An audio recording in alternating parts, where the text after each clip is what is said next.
वो एमडी मुझे बता रहा था कि एग्जीबिशन में अमेरिकन लोग आए थे, वो कह रहे थे कि ये इंडिया वाला जेसीबी हमको क्यों नहीं बेचते अमेरिका में, क्योंकि इसकी क्वालिटी भी अच्छी है और रेट कम है। मैं जब पोर्ट का मंत्री था तो आपको ताज्जुब होगा, मेरा बजट था 800 करोड़ का और मैंने सागरमाला करके एक प्रोजेक्ट शुरू किया था, वो था 16 लाख करोड़ का। कोई गवर्नमेंट से पैसा नहीं लिया और 16 लाख करोड़ में से करीब 11 लाख करोड़ के काम पूरे हुए। उन्होंने शंघाई में बहुत इन्वेस्टमेंट लाई और उस इन्वेस्टमेंट के कारण शंघाई में काफी डेवलपमेंट हुई। तो मैंने कहा ये सब तो कम्युनिस्ट विचारधारा में कैसे बैठता है। मेरे पत्नी को पुरस्कार मिला क्योंकि हमारे यहाँ 11 क्विंटल हुआ।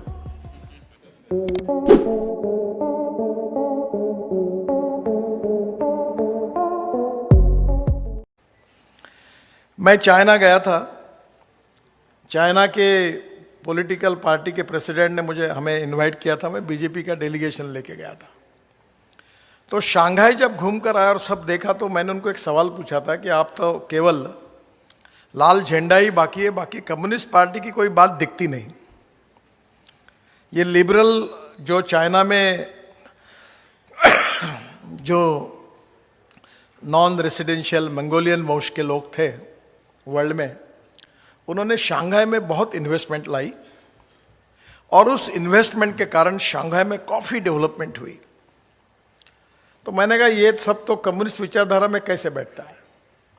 उन्होंने कहा अभी हमको ये देखना नहीं, हमको देश का विकास करना है, एम्प्लॉयमेंट क्रिएट करनी है और ग्रोथ रेट बढ़ाना है। तो लाल झंडा रह गया, बाकी वो बदल गए। रशिया में वही स्थिति आई। मैं हंगेरी गया था, एक गार्डन में गया था, तो वहाँ बहुत से पुतले शहर के उखाड़ उखाड़ के फेंके थे, जिसमें मार्क्स लेनिन से लेकर सब थे। और यूरोप में आप बहुत देशों में जाओगे, विशेष रशिया को लगकर जो है, इवन अभी ज़ेकोस्लोवाकिया गया था, वहाँ भी यही है। तो गुस्से से उन्होंने काफ़ी बड़े प्रमाण पर कम्युनिस्ट विचारधारा के खिलाफ रिएक्शन आई लोगों में। तो समाजवादी चले गए, कम्युनिस्ट चले गए और अमेरिकन लिबरल इकोनॉमी जो पूंजीवादी अर्थव्यवस्था के नाम से प्रसिद्ध है, उसमें भी समस्याओं का समाधान नहीं मिला। तो जो इकोनॉमिक ग्रोथ की हम बात करते हैं वो कैसी होनी चाहिए, ये $1 मिलियन क्वेश्चन है। मैंने ये टारगेट रखा है कि 5 साल के अंदर हम वर्ल्ड में नंबर 1 ऑटोमोबाइल मैन्युफैक्चरिंग हब बनेंगे। अब ऑटोमोबाइल सेक्टर की सबसे बड़ी विशेषता यह है, एक 15 दिन पहले मेरे घर पर जेसीबी ने एक जेसीबी लॉन्च किया जो सीएनजी पर है। आज में मैं अभी बेंगलोर गया था 4 दिन पहले और बड़ा कंस्ट्रक्शन इक्विपमेंट का वर्ल्ड बड़ा कन्वेंशन था, एग्जीबिशन था और उनकी ग्रोथ है 1 लाख करोड़ की, अभी 30% ग्रोथ हो गई। जेसीबी ने मुझे कहा कि हम 150 कंट्री में जेसीबी इंडिया से बेचते हैं। वो एमडी मुझे बता रहा था कि एग्जीबिशन में अमेरिकन लोग आए थे, वो कह रहे थे कि ये इंडिया वाला जेसीबी हमको क्यों नहीं बेचते अमेरिका में, क्योंकि इसकी क्वालिटी भी अच्छी है और रेट कम है। तो नेचुरली आप देखिए कि इस प्रकार का जो ट्रांसफॉर्मेशन है, ये कौन से फील्ड में हम कर सकते हैं, कहां कहां पोटेंशियल है, और आप जैसे एक्सपर्ट लोग इसकी एप्रोप्रिएट विजन तैयार करेंगे तो देश के लिए बहुत उपयोगी होगा।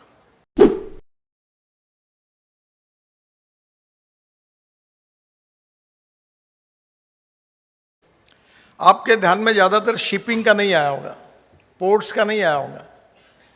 मैं जब पोर्ट का मंत्री था तो आपको ताज्जुब होगा, मेरा बजट था 800 करोड़ का और मैंने सागरमाला करके एक प्रोजेक्ट शुरू किया था, वो था 16 लाख करोड़ का। कोई गवर्नमेंट से पैसा नहीं लिया और 16 लाख करोड़ में से करीब 11 लाख करोड़ के काम पूरे हुए और हमारे पोर्ट की कैपेसिटी 2 गुना 2.5 गुना बढ़ गई और एक्सपोर्ट हो गई। तो भी पोर्ट पर ट्रैफिक जाम है वहां अभी भी प्रॉब्लम है कि और कैपेसिटी बढ़ाने की हमें की जरूरत है। 12 मेजर पोर्ट है और 200 माइनर पोर्ट है और हमारी ये जो पोटेंशियल है, इसमें हमको 7,000 करोड़ रुपए प्रॉफिट हुआ। जेएनपीटी तो वर्ल्ड का तीसरे नंबर का कंटेनर पोर्ट है, और इसलिए हर क्षेत्र में हमको क्या करना है, एग्रीकल्चर में क्या करना है। एग्रीकल्चर में 1.5 लाख करोड़ का एडिबल ऑयल हम इंपोर्ट कर रहे हैं। अब जीएम सीड यूज करना कि नहीं करना, इस पर काफी विवाद है, पर आज हमारे देश में एडिबल ऑयल 1.5 लाख करोड़ का इंपोर्ट हो रहा है, पॉमोलिन ऑयल आ रहा है, और इसमें हमारे देश में 1 एकड़ में सोयाबीन 5 क्विंटल 6 क्विंटल होता है, ब्राजील में 26 क्विंटल होता है, अर्जेंटीना में 30 क्विंटल होता है, अमेरिका में 28 क्विंटल होता है, और इंडिया में 5 क्विंटल होता है। इस बार मुझे हमारे एग्रो विजन में मेरे पत्नी को पुरस्कार मिला, क्योंकि हमारे यहाँ 11 क्विंटल हुआ। तो आपको यह ढूंढना होगा कि एक्सपोर्ट पोटेंशियल कहाँ है और इंपोर्ट कम कहाँ हो सकता है।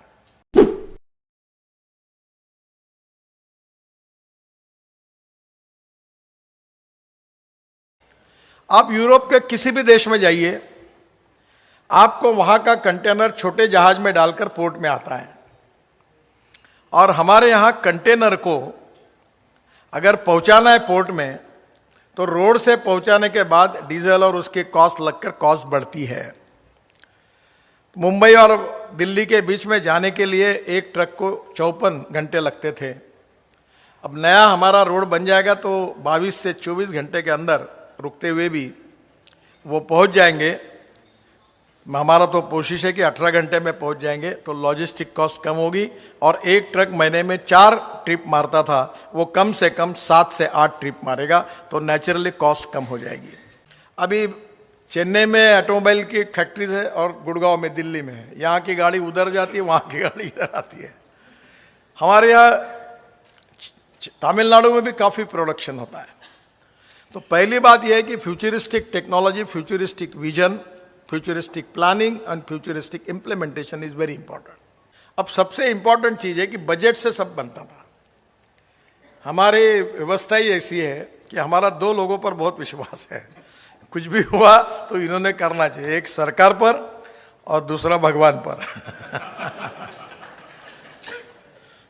अब गवर्नमेंट बजट को अगर हमने 4 गुना मल्टीप्लाई किया पब्लिक प्राइवेट इन्वेस्टमेंट से, तो ग्रोथ रेट बढ़ेगी, एम्प्लॉयमेंट बढ़ेगा, टैक्स बढ़ेगा, प्रगति होगी, विकास होगा। पब्लिक प्राइवेट इन्वेस्टमेंट, अब मैं बताऊं कि नहीं बताऊं आपको, पर मैं एग्जाम्पल के रूप में उसको लीजिए।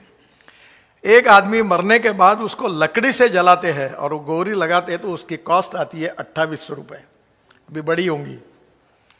उसको अगर डीजल की शव वाहिका में इसको शव इसमें जलाएंगे तो हो जाती है 1400 रुपये, और इलेक्ट्रिक में जलाएंगे तो 950 रुपये में।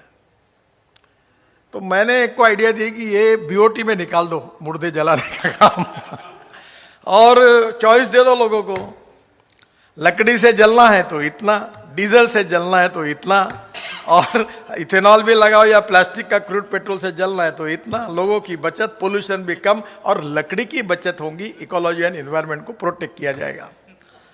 व्हाट एग्जैक्टली मैं आपको बताना चाहता हूं कि there are lot of thing, solid waste management, liquid waste management, दुनिया भर की चीजें हैं जिसमें आप पब्लिक प्राइवेट इन्वेस्टमेंट को ला सकते हैं।